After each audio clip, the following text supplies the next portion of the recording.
Good morning, guys. I've missed reading to you, so I thought I would read a chapter book and do a couple chapters a day. So this is Jerry Spinelli, Stargirl, one of our authors that you could have read and researched on. A little limited on books I have at home, so we'll just start reading this one.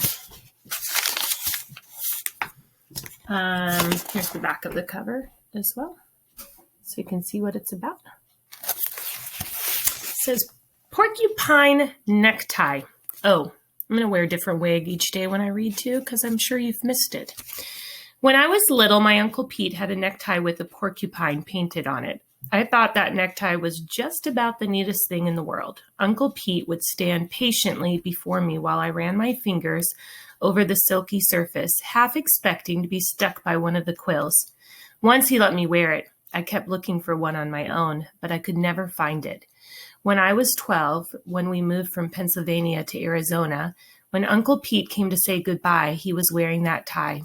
I thought he did so to give me one last look at it, and I was grateful.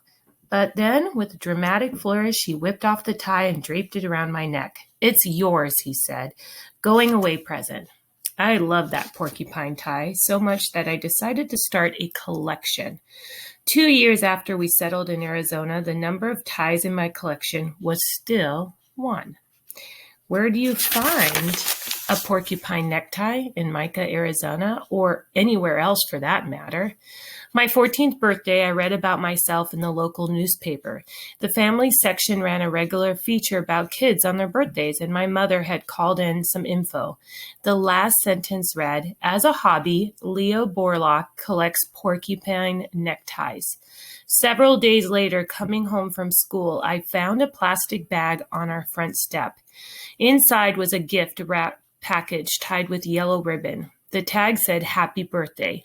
I opened the package. It was a porcupine necktie. 2 porcupines were tossing darts with their quills, while the third was picking its teeth. I inspected the box, the tag, the paper. Nowhere could I find the giver's name. I asked my parents. I asked my friends. I called my Uncle Pete. Everyone denied knowing anything about it. At that time, I simply considered the episode a mystery. It did not occur to me that I was being watched. We were all being watched. Okay, I'm going to reread that last sentence. I want you to figure out if it's first person or third person. At that time, I simply considered the episode a mystery. It did not occur to me that I was being watched. We were all being watched. First or third. Chapter 1. Did you see her? That was the first thing Kevin said to me on the first day of school, 11th grade. We were waiting for the bell to ring. "See who?" I said. "Ha!" He craned his neck, scanning the mob. He had witnessed something remarkable. It showed on his face. He grinned, still scanning. "You'll know." There were hundreds of us milling about, calling names, pointing to summer tan faces we hadn't seen since June. Our interest in each other was never keener than during the 15 minutes before the first bell of the first day of school. I punched his arm. "Who?" The bell rang. We poured inside. I heard it again in the homeroom, a whisper behind me as we said the Pledge of Allegiance. "You see her?" I heard it in the hallways. I heard it in English and geometry. "Did you see her?" Who could it be? A new student, a spectacular blonde from California, or one from back east where many of us came from? Or one of those summer makeovers, someone who leaves in June looking like a little girl and returns in September, a 10-week miracle. And then in earth science, I heard her name, Stargirl. I turned to look at the senior slouching behind me. "Stargirl?" I said. "What kind of name is that?"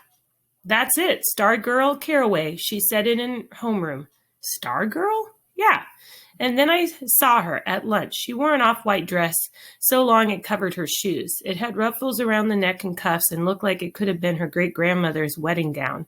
Her hair was the color of sand. It fell to her shoulders. Something was strapped across her back. It wasn't a book bag. At first I thought it was a miniature guitar. Found out later it was a ukulele. She did not carry a lunch tray. She did carry a large canvas bag with large-sized sunflowers painted on it. The lunchroom was dead silent as we walked by.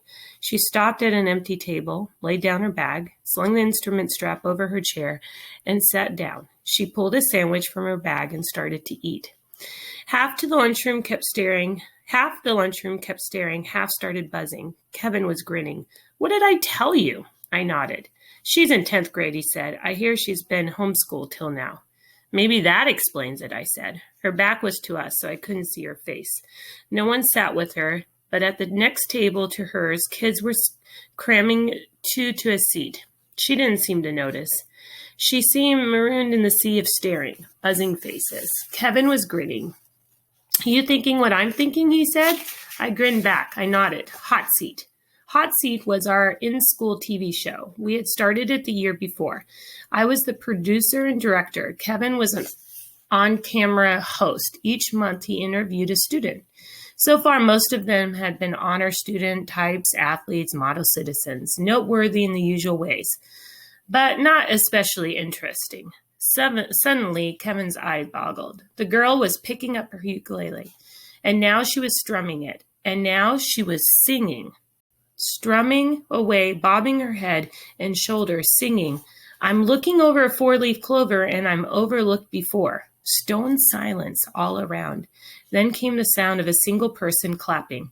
I looked. It was the lunch line cashier. And now the girl was standing, slinging her bag over one shoulder and marching among the tables, strumming and singing and strutting and twirling. Head swung, eyes followed her, mouth hung open. Disbelief. When she came by our table, I got my first good look at her. She wasn't gorgeous. She wasn't ugly. A sprinkle of freckles crossed her bridge on her nose. Mostly, she looked like 100 other girls at school, except for two things. She wore no makeup, and her eyes were the biggest I'd ever seen, like deers caught in a headlight. She twirled as she went past her flaring skirt, brushing my pant leg, and then she marched out of the lunchroom. From among the tables came 3 slow claps. Someone whistled, someone yelped. Kevin and I gawked at each other. Kevin held up his hands and framed a picture in the air. Hot Seat, coming attraction, Stargirl. I slapped the table. Yes, we slammed hands.